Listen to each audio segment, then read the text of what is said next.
We back. The weekend's overrated. It's your host Don Dollar. Make sure y'all like and subscribe. I'm trying to grow the channel. So, next topic.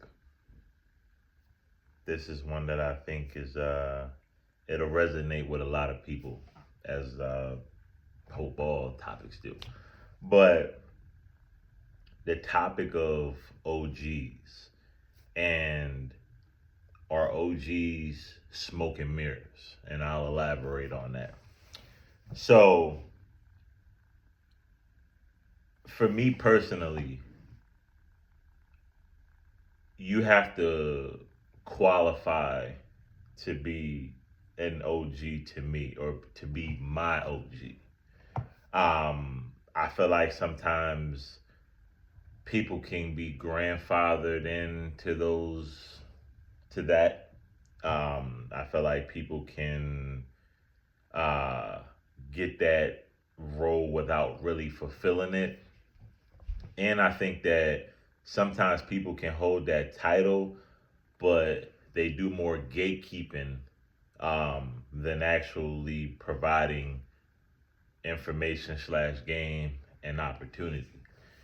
Uh, I like to think of OGs as someone that you can aspire to some capacity.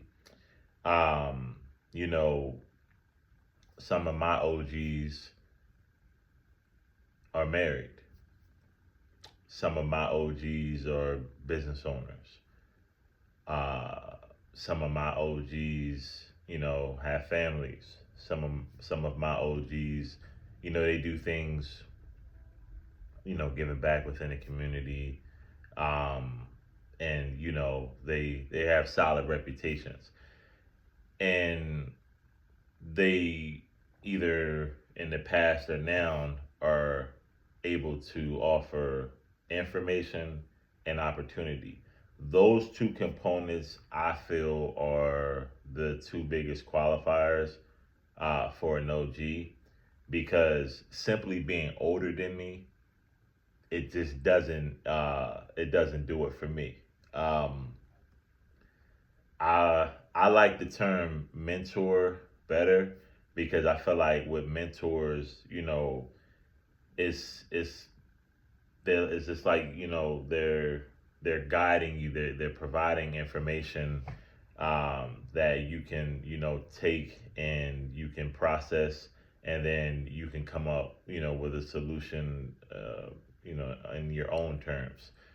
So one of my OGs or mentors, however you want to slice it up.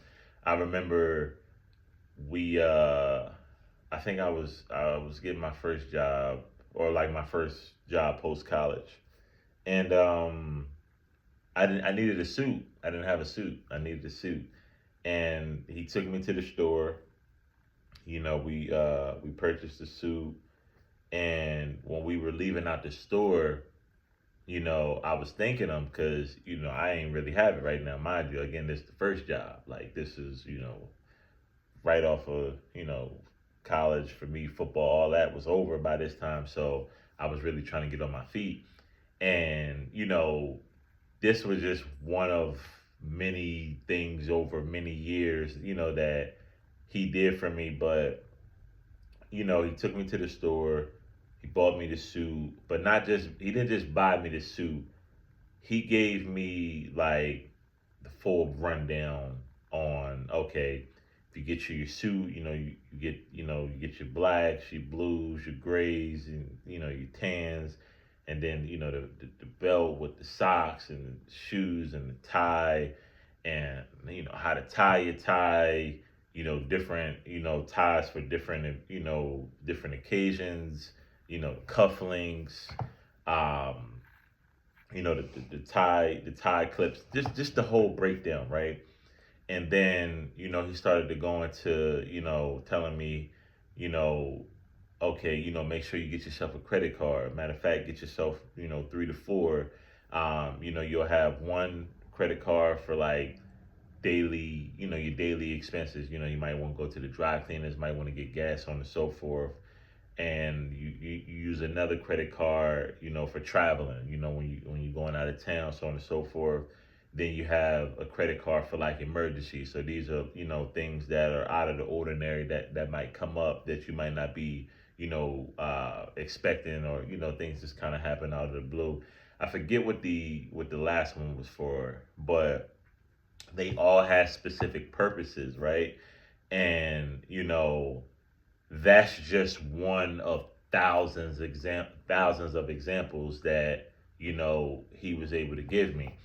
I got another OG that when I was in the workforce, I was ascending pretty fast, especially early on, and I'm getting moved up, and I'm making my way through the ranks, and where a lot of other people were patting me on the back saying, "Yeah, you doing good, you doing good," he wanted to keep me grounded in the fact that don't just think it's gonna be all roses. Like, it's gonna come a time where you gonna see that the picture that they painting, it ain't as pretty as advertised. It's another side to that. And when I started to see corporate America for what it is, everything that he told me was going to happen happened, and it was just like, damn, like he gave me the answers to the test before it even came. So as these things were happening, I was just like, damn, like. And when we talked about it afterwards, this is just things that he encountered, from being in his career for as long as he was or still is, and different ways that he was able to navigate. And a lot of times, if we don't have a guide on how to navigate certain situations, we can trick ourselves out of our spot, and it could just be a free for all. So for me, it was like, damn, like when everybody else is just cheerleading, and yeah, everything's going good, you doing so good, you doing so good, he told me what to be prepared for, especially with being a black man in corporate America. Like, it is what it is, right? And these are just a few of, like I said, the thousands of examples from my mentors slash OGs. But I feel like there's a certain segment of OGs that they do a lot of gatekeeping, and they have this, figure it out on your own type of approach, but they still receive the reverence that the individuals that provide the information with the opportunity. And I think, making a difference there, I think is important, because, for me, for example, I have certain younger guys that I'll call, we'll rap, we'll talk, so on and so forth. Whether it's business or just personal in life, but I'm able to get them information. I'm able to provide them with different opportunities, right? Like, I have opportunities to provide them.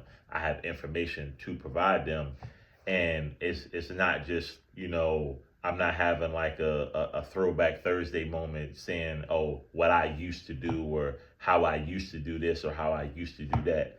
You got to be leery of the OGs who like to self indulge a lot, and then just tell you what they used to do, or how they used to have it.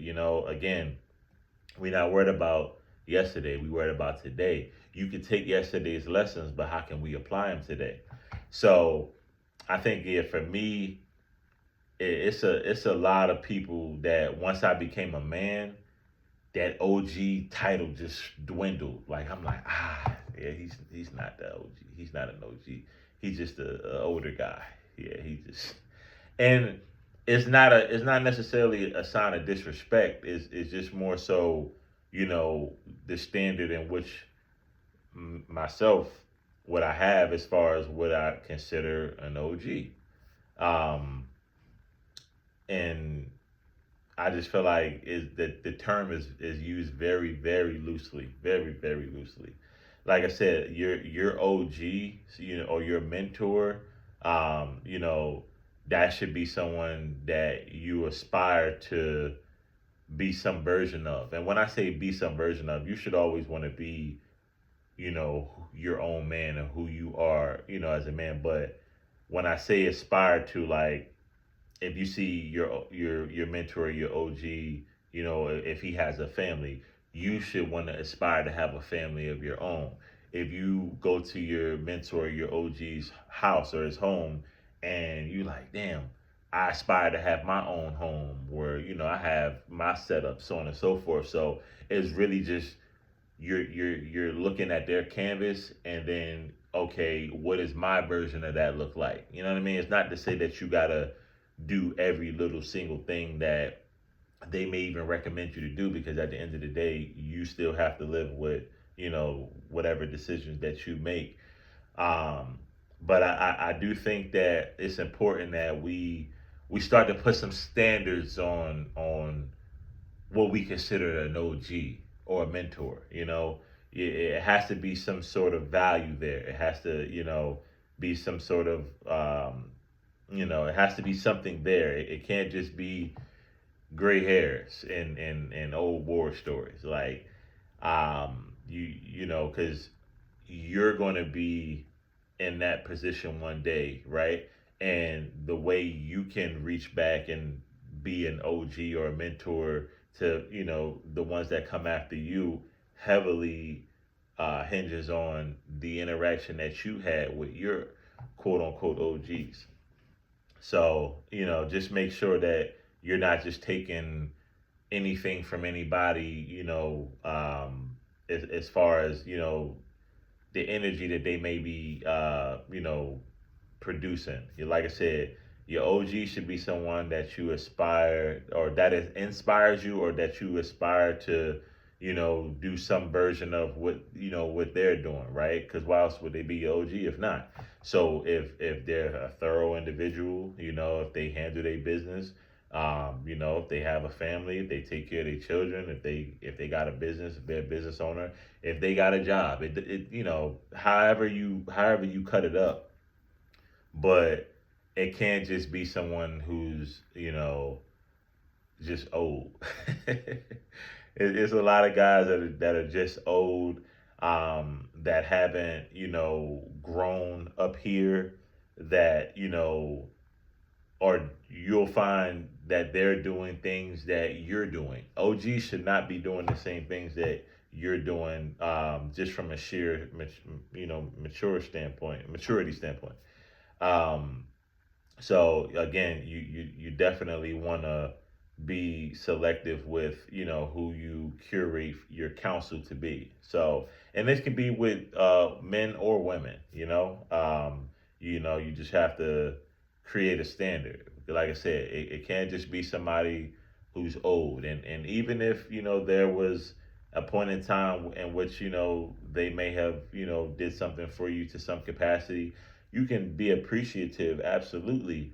But that doesn't absolve the individual, or that doesn't prevent you from, again, having some sort of standard in which you apply to who you consider an OG. Because like I said, the gatekeeping, yeah, we don't want to give those guys the same type of reverence. We kind of want to let them just go ahead and stand in front of their gate, and we want to lock in and learn and grow from the individuals, like I said, that are providing the opportunity, as well as the information. So